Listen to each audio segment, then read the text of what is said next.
So I'm in the garden today, and I'm about to show you how you want to thin your lettuce. And it's very important that you thin your seedlings, and that is because if you let them all grow together too closely, then they'll crowd each other out and you won't have as big of a harvest or as big of a plant as you possibly could if you give them a little bit of space. So I'm going to show you my lettuce here.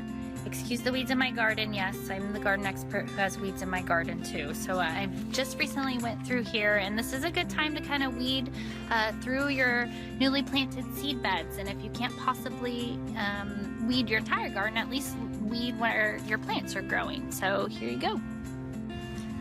I'm out here in my garden today, and we're expecting some wonderful rain here in Texas, but you can see that I have all of this beautiful lettuce seedlings starting to come up. I've got a beautiful red lettuce there on the end, a new variety called Garnet. And then I also have some of my tried and true favorites here. This right here is called a Freckles romaine lettuce. That's one of my favorite lettuces ever. And then in between here I also have some small seedlings of possibly some butterhead lettuce. I don't quite remember what this was.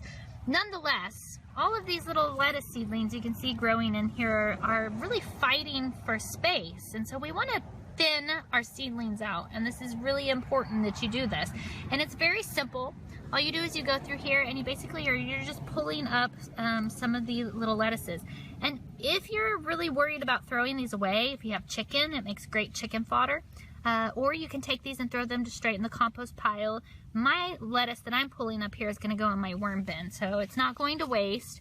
It's really important that you do this. So I'm going to come through here and I'm going to select the most robust growing, biggest pieces of lettuce through here.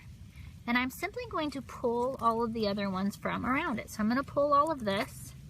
I'm going to leave this little guy here in the center. I'm going to kind of take my fingers and maybe just kind of give him a little bit of support with some of the surrounding soil that I just pulled up like so, and go through here and thin my lettuce. So if you don't have anything better to do this weekend, get out in the garden and go thin your seedlings, because this is a very important step. And I will show you a picture of what this looks like after I am done thinning my lettuce.